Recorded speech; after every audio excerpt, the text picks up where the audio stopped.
പങ്കാളി പിതാവെ, അഭ്യർത്ഥനായ വലിയ പിതാവെ, വിവിധ രൂപതകളിൽ നിന്നുള്ള ജനറൽസഭ,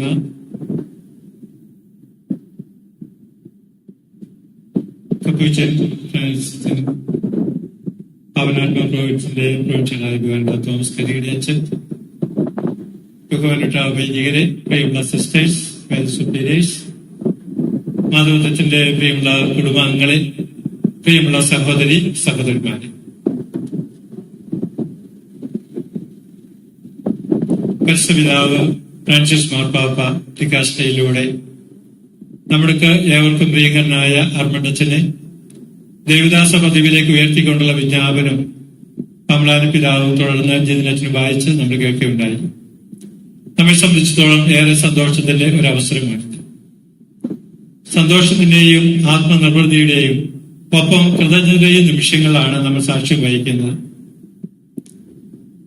ഈ സന്തോഷം നമുക്കറിയാം, നമ്മുടെ തലശ്ശേരി അതിരൂപതയോടൊപ്പം പാലാ രൂപതയും മാനന്തവാടി രൂപതയും വേണമെങ്കിൽ കോതമംഗലം രൂപത നമുക്ക് പറയാം. കാരണം അച്ഛൻ അവിടെയും സേവനം ചെയ്തിരുന്നു. ഒപ്പം നമ്മുടെ ഫ്രാൻസിസ്കൻ ഈ പാവനാത്മ പ്രോവിൻസും ഫ്രാൻസിസ്കൻ സഭ മുഴുവനും മാധവത്ത് കുടുംബാംഗങ്ങളും മരങ്ങാട്ടുപള്ളി ഇടവകയും നടവേൽ ഇടവകയും എല്ലാം സന്തോഷിക്കുന്ന നിമിഷങ്ങളാണ്. നമുക്ക് ദൈവത്തിന് നന്ദി പറയാം, ബഹുമാനപ്പെട്ട അർമ്മണ്ടച്ചനെ ഓർത്തുകൊണ്ട്. അച്ഛനെ പറ്റി ദീർഘമായി നമുക്ക് അറിയാം, പഠിച്ചിട്ടുള്ളവരുമാണ്. എങ്കിലും അച്ഛന്റെ ജീവചരിത്രവും അച്ഛന്റെ ശുശ്രൂഷ മേഖലകളും ഒപ്പം അച്ഛനുണ്ടായിരുന്ന സവിശേഷമായ സുഹൃത്തുക്കളെ പറ്റിയുള്ള ചില വിചിന്തനം നമ്മുടെ ജീവിതത്തിന് പ്രകാശമല്ലെന്നായിരിക്കും, പ്രചോദനമല്ലെന്നാണെന്ന് കരുതിക്കൊണ്ട് നിങ്ങളുമായി ചില ആശയങ്ങൾ പങ്കുവയ്ക്കാൻ ആഗ്രഹിക്കുകയാണ്. അതുകൊണ്ട് ജോസച്ചൻ ആമുഖ പ്രഭാഷണത്തിലെ സ്വാഗത വചസ്സുകൾ പറഞ്ഞപ്പോൾ അച്ഛൻ നമ്മളെ ഓർമ്മപ്പെടുത്തിയുണ്ടായി. 1930 നവംബർ 25-നാണ് പരങ്ങാട്ടുപള്ളി ഇടവകയിൽ ആർമണ്ടച്ചൻ ജനിച്ചത്. അദ്ദേഹത്തിന്റെ മാതാപിതാക്കൾ ഫ്രാൻസിസും റോസയുമായിരുന്നു. 8 മക്കളിൽ 4ാമത്തവനായിട്ടാണ് അച്ഛൻ ജനിച്ചത്. എല്ലാവരും അച്ഛനെ പാപ്പച്ചൻ എന്നാണ് വിളിച്ചിരുന്നത്. മാമോദിസ അവസരത്തില് പരങ്ങാട്ടുപള്ളി ഇടവകയുടെ മധ്യസ്ഥനായ അസിസിയിലെ ഫ്രാൻസിസ് പുണ്യാളന്റെ പേര് തന്നെ അച്ഛന് നൽകി, ഫ്രാൻസിസ് എന്ന നാമം. തുടർന്നുള്ള വിദ്യാഭ്യാസ കാലം പ്രൈമറി, UP, ഹൈസ്കൂൾ പഠനങ്ങൾക്ക് ശേഷം അച്ഛൻ വൈദിക ജീവിതം തിരഞ്ഞെടുക്കുവാൻ ആഗ്രഹിക്കുകയുണ്ടായി. അദ്ദേഹത്തിന്റെ പരിശീലന ഘട്ടം തുടങ്ങുന്നത് മാനസമനാരി ജീവിതം ഗോവയിലായി 2 കൊല്ലത്തെ പരിശീലനമായിരുന്നു. അത് കഴിഞ്ഞ് നമ്മൾ കാണുന്ന അച്ഛന്റെ നൊവിഷ്യേറ്റ് കാലഘട്ടമാണ്. മംഗലാപുരത്തിനടുത്തുള്ള പറങ്കിപ്പേട്ടിലെ മോന്തെ മരിയാനോ എന്ന് പറയുന്ന സ്ഥലത്താണ് അദ്ദേഹത്തിന്റെ നൊവിഷ്യേറ്റ് കാലം പൂർത്തീകരിച്ചത്. അതിനുശേഷം 1954 മെയ് 13-ന് ആദ്യത്തെ കമ്മിറ്റ്മെന്റ്, ഫസ്റ്റ് പ്രൊഫഷൻ നടത്തി ആർമൺ എന്ന നാമം സ്വീകരിച്ചതായിട്ട് ജീവിതത്തിൽ വായിക്കുമ്പോൾ നമുക്ക് കാണാൻ സാധിക്കും.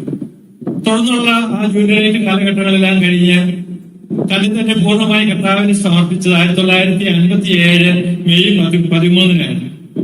തുടർന്നുള്ള വലിയ പരിശീലനമൊക്കെ നടന്നത് മംഗലാപുരം സെമിനാരിയിലും തുടർന്ന് ആലുവ മംഗലപ്പുഴ സെമിനാരിയിലായിട്ടാണ്. നമ്മൾ നേരത്തെ കേട്ടതുപോലെ അദ്ദേഹത്തിന്റെ പൗരോഹിത്യ പട്ടം നൽകപ്പെടുന്നത് 1960 മെയ് 25-ന് അന്ന് ഊട്ടി രൂപതയുടെ മേൽധ്യക്ഷനായിരുന്ന മാർ ആന്റണി പടിയറ പിതാവാണ്. വൈദികനതിനു ശേഷമുള്ള അച്ഛന്റെ ജീവിതം നമ്മൾ വിലയിരുത്തുമ്പോൾ നമുക്ക് കാണാൻ കഴിയുന്ന ഒത്തിരിയേറെ കാര്യങ്ങളുണ്ട്. ഈ അവസരത്തിൽ ഞാൻ വിചാരിക്കുന്ന 1960-ലാണ് മാധവത്ത് കുടുംബം വയനാട്ടിൽ നടവിലേക്ക് കുടിയേറി പാർത്ത് വരുന്നത്. അച്ഛന്റെ സേവന രംഗങ്ങൾ ചുരുക്കി പറയുകയാണെങ്കിൽ അദ്ദേഹം ആദ്യമായിട്ട് പൊന്നൂരിഞ്ഞി ആൽവെ ആശ്രമ അംഗമായിട്ട് സേവനം ചെയ്യുകയുണ്ടായി. തുടർന്ന് അദ്ദേഹത്തെ ധാർവാഡിലുള്ള പോസ്റ്റ് ഫിലോസഫി സ്റ്റുഡൻസിന്റെ ഡയറക്ടറായിട്ട് അപ്പോയിന്റുകയുണ്ടായി. അവിടുത്തെ സേവന കാലഘട്ടത്തിൽ തന്നെ അച്ഛൻ ഡിഗ്രി പഠനവും ധാർവാഡ് യൂണിവേഴ്സിറ്റിയിൽ നിന്ന് നടത്തിയതായിട്ട് മനസ്സിലാക്കുന്നു. തുടർന്ന് അദ്ദേഹം മൂവാറ്റുപുഴയുള്ള ലൊറേറ്റോ ആശ്രമത്തിലെ നോവിസിന്റെ ചാർജായിട്ട് വരികയാണ് ചെയ്യും. അവിടെ അദ്ദേഹം നോവിസ് മാസ്റ്ററായിട്ട് സേവനം ചെയ്തു. അത് കഴിഞ്ഞ് അതേ ആശ്രമത്തിൽ തന്നെ സുപ്പീരിയറായിട്ടും സേവനം ചെയ്യുന്നു. പിന്നീട് നമ്മൾ കാണുന്ന ആർമണ്ടച്ചൻ ഭരണകാലത്തേക്ക് അദ്ദേഹത്തെ അധികാരികൾ സ്ഥലം മാറ്റുന്നതാണ് കാണുന്നത്. ഭരണകാലത്ത് ചെന്ന അച്ഛൻ അന്ന് ചെന്ന് തുടങ്ങി ഏതാണ്ട് 20 വർഷക്കാലം ഭരണകാലത്ത് സേവനം അനുഷ്ഠിക്കുകയുണ്ടായി. ഈ കാലഘട്ടത്തിലാണ് കേരളത്തിലെ കരിസ്മാറ്റിക് പ്രസ്ഥാനം വളരെ സജീവമായിട്ട് ഉണർന്ന് എഴുന്നേൽക്കുന്നത്. അപ്പോ ആ പ്രസ്ഥാനത്തിൽ അച്ഛൻ ആകർഷിക്കപ്പെടുന്നതായി നമ്മൾ കാണുന്നുണ്ട്. അച്ഛൻ പല പ്രാരംഭ ധ്യാനങ്ങളിൽ പങ്കെടുത്തു, കേരളത്തിനകത്തും കേരളത്തിന് പുറത്തുമായിട്ട്. അങ്ങനെ ഈ കരിസ്മാറ്റിക് പ്രസ്ഥാനത്താൽ ആകൃഷ്ടനായ അച്ഛൻ അതിന്റെ ഒരു വക്താവായിട്ട് മാറുകയാണ്. കേരളത്തിലെ വിവിധ ധ്യാന കേന്ദ്രങ്ങളോട് നമുക്കറിയാം. എങ്കിലും ആദ്യമായിട്ട് പഴയകാലത്തെ അസീസിയിലാണ് ഒരു കരിസ്മാറ്റിക് ധ്യാന കേന്ദ്രം തുടങ്ങുന്നത്. അച്ഛന്റെ പരിശ്രമ ഫലമായിട്ടാണ്. അന്ന് തുടങ്ങി താൻ മരിക്കുവോളം ഈ രംഗത്ത് അച്ഛൻ വളരെ സജീവനായിരുന്നു. 1976 സെപ്റ്റംബർ 24 പഴയകാലത്ത് വെച്ച് ആദ്യത്തെ കരിസ്മാറ്റിക് ധ്യാനം തുടങ്ങുന്നത്. അന്ന് തുടങ്ങി തന്റെ വചന പ്രഘോഷണത്തിലൂടെയും തന്റെ ലളിതമായ ജീവിതത്തിലൂടെയും അനേകരെ കർത്താവിന്റെ പക്കലേക്ക് ആനയിക്കുവാൻ അച്ഛന് സാധിച്ചിട്ടുണ്ട് എന്നുള്ളത് അനേകരുടെ അനുഭവ സാക്ഷ്യം കൂടിയാണ്. ഇങ്ങനെ 20 വർഷങ്ങൾ പിന്നിട്ട് കഴിഞ്ഞപ്പോഴാണ് അച്ഛനൊരു ദൈവിക വെളിപാടുണ്ടായെന്ന് അച്ഛൻ തന്നെ പറയുന്നു.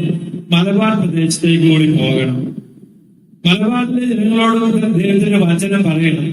അദ്ദേഹം ഈ കാര്യങ്ങൾ ഞാൻ വിചാരിക്കുന്ന വലിയൊരു പിതാവുമായി സംസാരിച്ചിട്ടുണ്ടാവും. അങ്ങനെ ഈ പ്രദേശത്ത് വന്ന സ്ഥലങ്ങളൊക്കെ തേടി പല സ്ഥലങ്ങൾ അന്വേഷിച്ച് നടന്ന് അവസാനം തിരിച്ചു പോകണമെന്ന് തോന്നുന്ന അവസരത്തിലാണ് ഈ പുഴയുടെ തീരത്തുള്ള ഈ സ്ഥലം അദ്ദേഹം കണ്ടെത്തുന്നതും ഈ സ്ഥലത്ത് തന്നെ തന്റെ ആശ്രമം തുടങ്ങണം എന്നുള്ള ചിന്ത ഉണ്ടായിരുന്നു. അത് രൂപതാധികാരികളെയും ഒപ്പം തന്നെ സഭാധികാരികളെയും അറിയിക്കുകയും അവരുടെ സമ്മതത്തോടുകൂടി ഇവിടെ ഈ സ്ഥലം വാങ്ങുന്നത്. അങ്ങനെ അച്ഛൻ ഈ പട്ടാളത്തേക്ക് കടന്നു വരുന്നത് 1976 കടന്നു വന്നു, സ്ഥലമൊക്കെ വാങ്ങി. പക്ഷേ 1996 98 അച്ഛൻ ഇവിടെ വന്ന് ഇവിടെ താമസം തുടങ്ങുകയാണ് ചെയ്യുന്നത്. അന്നുണ്ടായ ഒരു മുറി, ഒറ്റ മുറി അവിടെ കൊടുത്തിട്ടുണ്ട്. അവിടെയാണ് അച്ഛൻ ജീവിച്ചുകൊണ്ട് തന്റെ ഈ ശുശ്രൂഷ തുടർന്നത്. ഇത്രയും ഞാൻ പറഞ്ഞു നമ്മൾ അച്ഛനെ കുറച്ചൊന്ന് മനസ്സിലാക്കാൻ വേണ്ടിയാണ്. ഇവിടെ വളരെ പരിമിതമായ ഒരു സാഹചര്യത്തിലാണ് അച്ഛൻ ജീവിച്ചതും പ്രവർത്തിച്ചത് എന്നും ഈ അയൽവക്കത്തുള്ള എല്ലാ മനുഷ്യർക്കും അറിയാം. നേരത്തെ ഇവിടെ സൂചിപ്പിച്ചതുപോലെ ഭവനങ്ങൾ സന്ദർശിക്കുക, അവിടെയുള്ള രോഗികളെ കാണുക, ആശ്വസിപ്പിക്കുക, അവരോട് വർത്തമാനങ്ങൾ പറയുക, അവർ തരുന്നത് സ്വീകരിക്കുക, ഭക്ഷിക്കുക, കൂടുതൽ എന്തെങ്കിലും തന്നിട്ടുണ്ടെങ്കിൽ അത് ആശ്രമത്തിൽ കൊണ്ടുവരിക.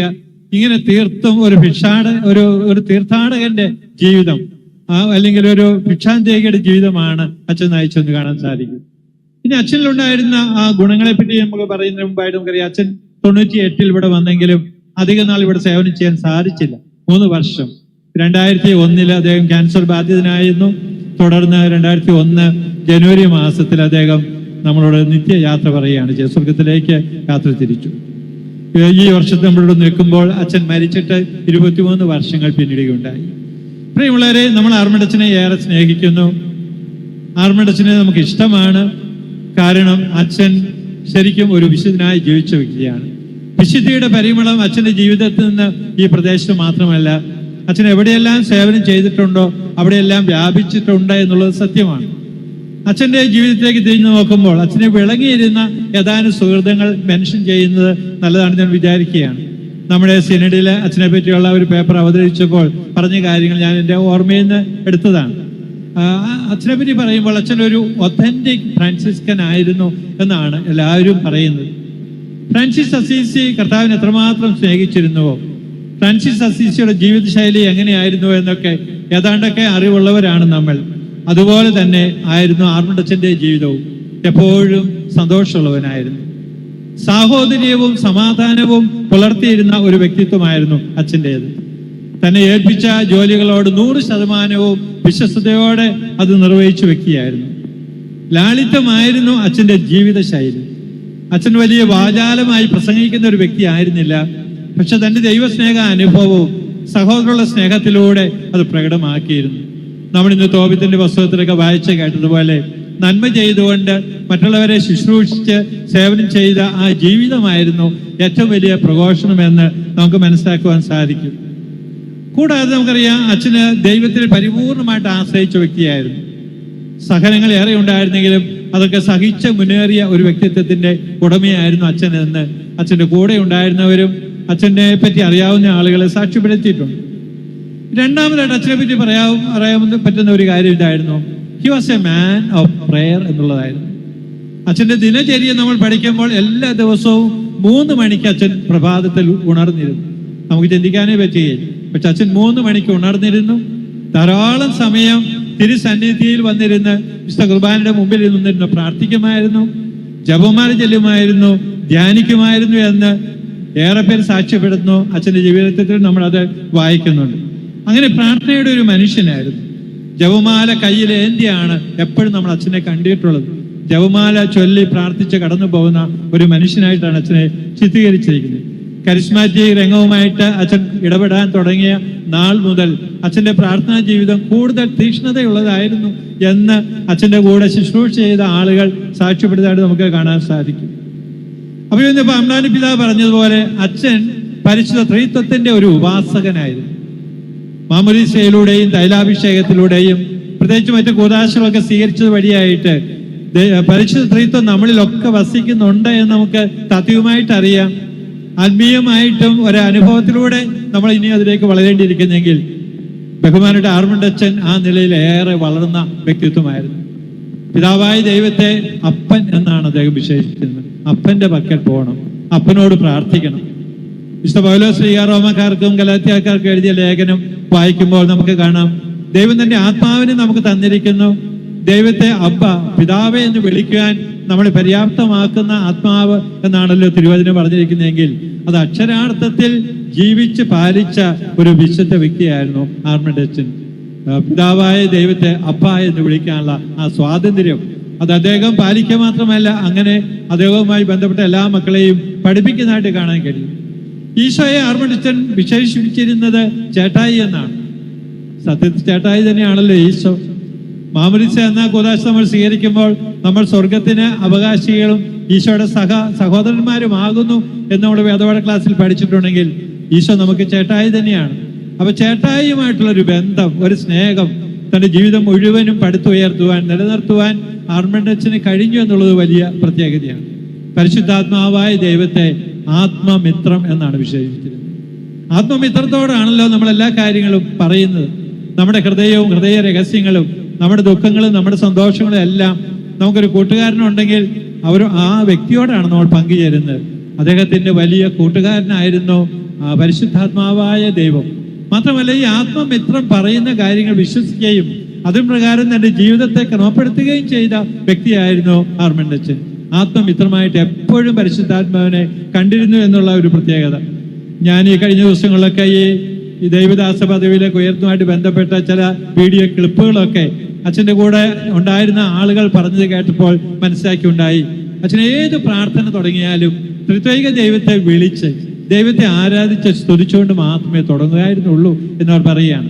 പ്രാർത്ഥനകൾ അവസാനിപ്പിക്കുന്ന എല്ലാം ത്രിത്വത്തിന്റെ മഹത്വത്തിന് വേണ്ടി സമർപ്പിച്ചുകൊണ്ട്. അപ്പൊ അത്രമാത്രം ത്രിത്വൈക ദൈവത്തെ ആരാധിച്ച, പ്രാർത്ഥിച്ച, സ്തുതിച്ച ഒരു വ്യക്തിത്വമായിരുന്നു ആർമണ്ട് അച്ഛൻ്റെതെങ്കിൽ അപ്രകാരം പ്രവർത്തിക്കേണ്ടവരല്ലേ നമ്മളും എന്ന ചിന്ത കൂടി ആർമണ്ട് അച്ഛൻ നമുക്ക് നൽകുകയാണ്. അസിസിയിലെ വിശുദ്ധ ഫ്രാൻസിസിനെ പറ്റി പറയുമ്പോൾ നമുക്കറിയാം, ഫ്രാൻസിസ് വിനീതനും ദരിദ്രനും ക്രൂശിതനുമായ ഈശോയെ അടുത്ത് അനുകരിച്ച വ്യക്തിയാണ്. അതുകൊണ്ട് തന്നെ കർത്താവ് തന്റെ പഞ്ചശതങ്ങൾ നൽകി ഫ്രാൻസിസിനെ അനുഗ്രഹിക്കുകയുണ്ടായി. നമ്മുടെ ആർമണ്ട് അച്ഛനും അതുപോലെ തന്നെയായിരുന്നു. ആർമണ്ട് അച്ഛനും ഈശോയോടും ഒപ്പം അസിസിയിലെ വിശുദ്ധ ഫ്രാൻസിസിനോടും ഏറെ ചേർന്ന് നിന്ന ഒരു വ്യക്തിത്വമായിരുന്നു. He was a simple and humble soul എന്ന് പറയാൻ പറ്റും.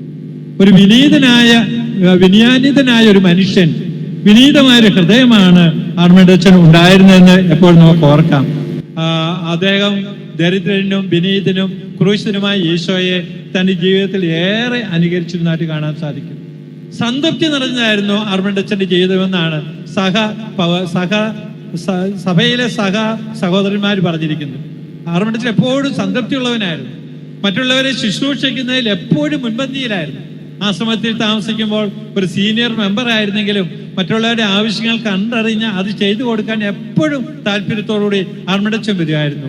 സീനിയറായ അച്ഛൻ വന്ന് ഞങ്ങളെ കൊച്ചു കൊച്ചു കാര്യങ്ങൾ ചെയ്തു തരുന്നത് കാണുമ്പോൾ മറ്റുള്ളവർക്ക് അത് വിഷമമായിരുന്നു. അച്ഛൻ അത് ചെയ്യണ്ട എന്ന് പറഞ്ഞാലും ആർമണ്ട് അച്ഛൻ അത് ചെയ്തിരുന്നു.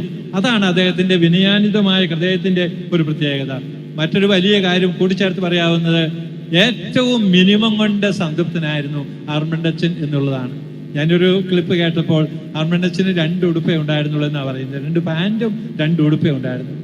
ഈ 2 ഉടുപ്പിൽ എന്തെങ്കിലും ഒന്ന് കേട് സംഭവിച്ചാൽ ഇരിട്ടിയിലുള്ള ഒരു ടൈലറുടെ അടുത്ത് അച്ഛൻ ചെലവായിരുന്നു പറഞ്ഞു. ഒരു സഞ്ചിയിൽ ഒരു പിടിച്ചിട്ടുണ്ട്. അവിടെ ചെന്ന് പറയും, ഇതൊന്ന് തുന്നിത്തരണം. അപ്പൊ അത് സൂചിപ്പിക്കുന്ന അത്രമാത്രം ദാരിദ്ര്യ ചൈതന്യം സ്വന്തം ജീവിതത്തിൽ പാലിച്ചിരുന്ന ഒരു വ്യക്തിയാണെന്നാണല്ലോ അതിന്റെ അർത്ഥമാക്കുന്നത്. അപ്പോൾ ഏറ്റവും അത്യാവശ്യമായതുകൊണ്ട് തൃപ്തിപ്പെടുന്ന ഒരു വ്യക്തിത്വം. ഇത് തീർച്ചയായിട്ടും നമുക്കൊക്കെ ഒരു ചോദ്യചിഹ്നമാണ്. ഈ കാലഘട്ടത്തിൽ നമ്മൾ ജീവിക്കുമ്പോൾ എത്രമാത്രം കിട്ടിയാലും തൃപ്തിയില്ല എന്ന മനസ്സിന്റെ ഉടമകളാകാം നമ്മൾ. എല്ലാവരും ആകണമെന്നില്ല. പക്ഷെ ആർമണ്ട് അച്ഛൻ നമ്മളോട് പറയുകയാണ്, മിനിമം കൊണ്ട് തൃപ്തിപ്പെടാൻ നമുക്ക് കഴിയുമ്പോൾ നമ്മൾ കർത്താവിനോട് അനുരൂപപ്പെടുകയാണ്. നമ്മൾ ഇന്ന് സുവിശേഷത്തിലെ മലയിലെ പ്രസംഗത്തിന്റെ 5-ാം അധ്യായത്തിന്റെ ആദ്യ ഭാഗമാണ് വായിച്ചത്. ആത്മാവിൽ ദരിദ്രരെ ഭാഗ്യവാന്മാർ. ലൂക്കാ സുവിശേഷൻ പറയും ദരിദ്രരെ ഭാഗ്യവാന്മാർ എന്നാ പറഞ്ഞിരിക്കുന്നത്. ആർമണ്ട് അച്ഛൻ ദരിദ്രനായിരുന്നു. മാത്രമല്ല അദ്ദേഹത്തിന്റെ ആത്മാവും മനസ്സും ഹൃദയം മുഴുവൻ ദാരിദ്ര്യ ചൈതന്യം കൊണ്ട് നിറഞ്ഞിരുന്ന വ്യക്തിത്വമായിരുന്നു എന്നുള്ളതാണ് പ്രത്യേകത. ഒപ്പം തന്നെ നമുക്കറിയാൻ സാധിക്കും, ആർമണ്ട് അച്ഛനെ പറ്റി പറയുമ്പോൾ ആർമണ്ട് അച്ഛൻ he was the embodiment of love എന്ന് വിശേഷിപ്പിക്കുന്നുണ്ട്. കർത്താവായ ഈശോ ദൈവം സ്നേഹമായിരുന്നു. ഇന്നത്തെ 1-ാമത്തെ വായന നിയമാവർത്തന പുസ്തകത്തിൽ നമ്മൾ വായിച്ചത്. അവിടെ മോശയോട് ദൈവം പറയാ, ഏറ്റവും വലിയ കൽപ്പന നൽകിക്കൊണ്ട് പറയുകയാണ്, നീ നിന്റെ ദൈവമായ കർത്താവിനെ പൂർണ്ണ ഹൃദയത്തോടും പൂർണ്ണ ആത്മാവോടും പൂർണ്ണ മനസ്സോടും പൂർണ്ണ ശക്തിയോടും കൂടി സ്നേഹിക്കണം, നിന്നെ പോലെ തന്നെ നിന്റെ അയൽക്കാരനെ. ഇത് നീ എല്ലാവരെയും പഠിപ്പിക്കണം, നെറ്റിത്തടത്തിൽ അടയാളമായി നീ കൊണ്ടു നടക്കണം, നിന്റെ വീടിന്റെ കട്ടിടക്കാരുമേ സ്ഥാപിക്കണം. വചനം ഇങ്ങനെ പറഞ്ഞു പോവുകയാണ്. ആർമണ്ട് അച്ഛന്റെ ജീവിതത്തിൽ മുഴുവൻ ഈ ദൈവസ്നേഹവും മനുഷ്യ സ്നേഹവും നിറഞ്ഞിരുന്ന ഒരു വ്യക്തിത്വമായിരുന്നു ആർമണ്ട് അച്ഛൻ. കണ്ടവരോടെല്ലാം പുഞ്ചിരിയോടുകൂടി സമീപിക്കാനും അവരെ സ്വീകരിക്കാനും ആർമണ്ട് അച്ഛന് കഴിഞ്ഞിരുന്നു എന്നുള്ളത് അനുഭവിച്ചറിഞ്ഞിട്ടുള്ള ആളുകൾ പറഞ്ഞിട്ടുള്ള കാര്യമാണ്. എത്ര ക്ലേശങ്ങൾ പ്രയാസങ്ങളുമായിട്ട് ആളുകൾ വന്നാലും അവരെ കേട്ട് അവരുടെ കൂടെ ഇരുന്ന് വർത്തമാനം പറഞ്ഞ് അവർക്ക് വേണ്ടി പ്രാർത്ഥിച്ച് അവരെ സന്തോഷപരിധിയായി അയക്കുന്ന അച്ഛൻ്റെ ആ ജീവിത ശൈലി വളരെ പ്രധാനപ്പെട്ടതായിരുന്നു. തൻ്റെ സഹപ്രവർത്തകരായിരുന്ന എല്ലാവരോടും അച്ഛൻ നന്നായി സഹകരിക്കുക മാത്രമല്ല എല്ലാവരെയും സഹകരിപ്പിക്കുന്ന ഒരു ശൈലിയുടെ ഉടമ കൂടിയായിരുന്നു അച്ഛൻ പറയും. അതുകൊണ്ടാണ് ഭരണങ്ങാനത്താണെങ്കിലും ഈ വിമലഗിരിയിലായാലും ഈ ധ്യാന കേന്ദ്രങ്ങളൊക്കെ കെട്ടിപ്പടുക്കപ്പെട്ടത്. അതിന്റെ രഹസ്യം അതാണ്.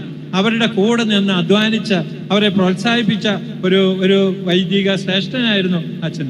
സഹോദരങ്ങൾക്ക് ശുശ്രൂഷ ചെയ്യുന്നതിൽ അച്ഛന് ഒരു മടിയും ഇല്ലായിരുന്നു എന്ന കാര്യം സൂചിപ്പിക്കുകയുണ്ടായല്ലോ. അതോടൊപ്പം തന്നെ അദ്ദേഹത്തിൽ വിളങ്ങിയിരുന്ന സുഹൃത്തുക്കളാണ് ദൈവിക പുണ്യങ്ങളായ വിശ്വാസവും പ്രത്യാശയും സ്നേഹവും. അപ്പോൾ ഇന്ന് പാമ്പളാനി പിതാവ് ദിവ്യപത്രത്തിന് എന്ന് എഴുതിയ ഒരു ആശംസയിൽ എടുത്തു പറയുന്നുണ്ട് ഈ കാര്യം. അപ്പോൾ ഈ ദൈവിക പുണ്യങ്ങൾ അച്ഛനുണ്ടായിരുന്നു. പ്രത്യേകിച്ച് വലിയ വിശ്വാസം, ദൈവാശ്രയ ബോധം ആർമണ്ട് അച്ഛനുണ്ടായിരുന്നു. അദ്ദേഹം ദൈവത്തെ കണ്ടിരുന്ന ശക്തനായ ഒരാളായിട്ടുണ്ട്. ഒരു പവർഫുൾ ഗോഡ് എന്നാ പറഞ്ഞിരുന്നത്.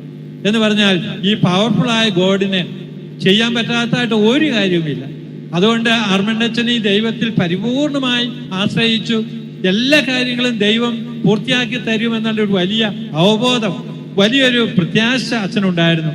അത് അങ്ങനെയാണ് ഇതെല്ലാം പൂർത്തീകരിച്ചത് എന്ന് അച്ഛൻ തന്നെ പറയുന്നുണ്ട്. കൂടെ നിന്നവരും പറയുകയാണ്. അപ്പൊ ആ വലിയ ആ പ്രത്യാശയും വിശ്വാസവും ഒപ്പം സ്നേഹവും നിറഞ്ഞു നിന്ന വ്യക്തിത്വമാണ് അച്ഛൻ്റെ വ്യക്തിത്വം. അതുകൊണ്ട് തന്നെ അച്ഛൻ പറയുകയാണ്, ഇത്രമാത്രം കഴിവുകൾ ഉള്ള അല്ലെങ്കിൽ എല്ലാ കഴിവുകളുടെയും പൂർണ്ണതയായി തമ്പുരാൻ, അവിടത്തേക്ക് അസാധ്യമായിട്ട് ഒന്നുമില്ല.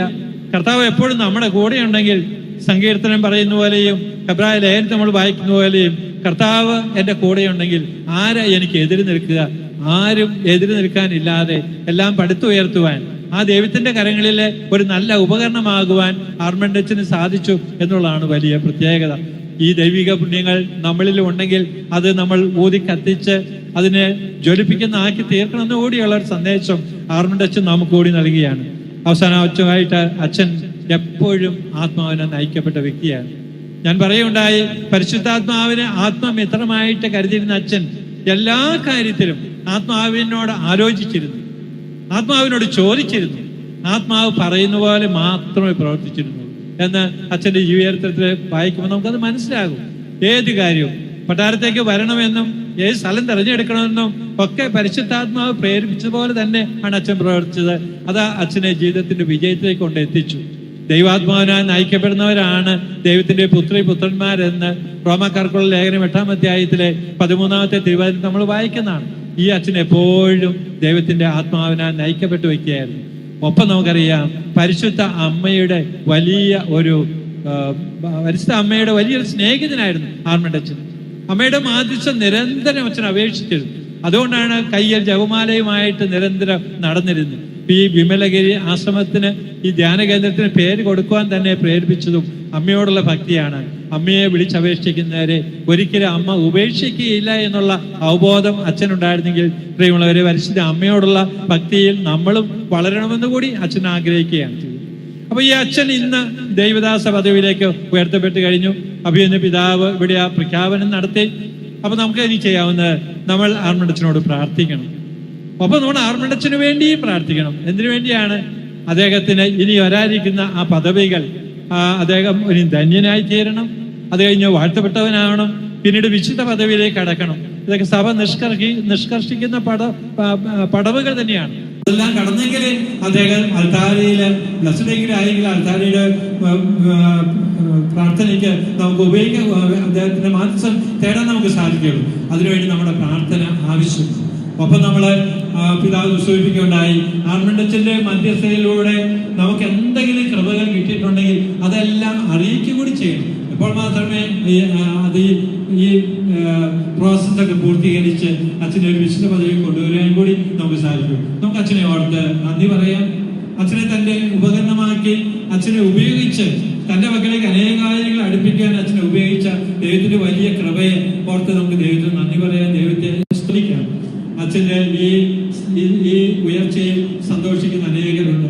അച്ഛന്റെ പ്രത്യേകിച്ച് നമ്മുടെ ഈ ഫ്രാൻസിസൻ കപ്പീഷ്യൻ സഭയിലെ വൈദികരെ ഓർക്കുകയാണ്. പ്രൊവിൻഷ്യൽമാരായിരുന്നവരെയും ഇപ്പോഴത്തെ അച്ഛനെയും മറ്റു സഹവൈദികരെയൊക്കെ ഞങ്ങൾ സ്നേഹപൂർവ്വം ഓർക്കുന്നു. അഭിനന്ദനങ്ങൾ പറയുന്നില്ല, പ്രാർത്ഥനാശംസകൾ നേരുന്നു. നമുക്ക് ഒരുമിച്ച് അച്ഛന് വേണ്ടി പ്രാർത്ഥിച്ച് മുന്നേറാം. ഒപ്പം തന്നെ മാധവത്വ കുടുംബാംഗങ്ങളെയും സ്നേഹത്തോടെ ഓർക്കുകയാണ്. മാധവത്വ കുടുംബം ഇറങ്ങാറ്റുപള്ളിയിലായിരുന്നെങ്കിൽ ഇന്ന് അവർ പലയിടത്തേടെയും ഉണ്ട്. ഒരു വലിയ ഗണം നടവയിലിടവയിലുണ്ട്. നടവയിൽ ഭഗവാന്റെ വികാരിച്ചിനോട് ഇരിപ്പുണ്ട്. ഞാൻ്റെ ഒരു നടവലുകാരനാണെന്ന് പറയാൻ എനിക്ക് ആഗ്രഹമുണ്ട്. അൻവരച്ചനുമായിട്ട് വ്യക്തിപരമായിട്ട് എനിക്ക് ഒത്തിരി പരിചയമില്ല. കാരണം ഞാൻ 8ാം ക്ലാസ്സിൽ പഠിക്കുമ്പോഴാണ് അച്ഛൻ വൈദികനാകുന്നത്. അന്ന് ഞാൻ അത് മനസ്സിലാക്കിയിട്ടില്ല.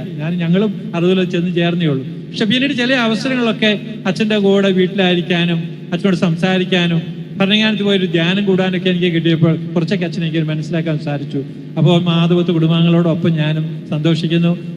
നിങ്ങളുടെ സന്തോഷം ഞാൻ വ്യക്തിപരമായിട്ട് പങ്കുചേരുകയാണ്. അപ്പോൾ നമുക്ക് എല്ലാവർക്കും ഒരുമിച്ച് അച്ഛന് വേണ്ടി പ്രാർത്ഥിച്ച് വിശുദ്ധ പദവിയിലേക്ക് എത്രയും വേഗം അച്ഛനെ ഉയർത്തിപ്പോയെന്ന് അപേക്ഷിക്കാം.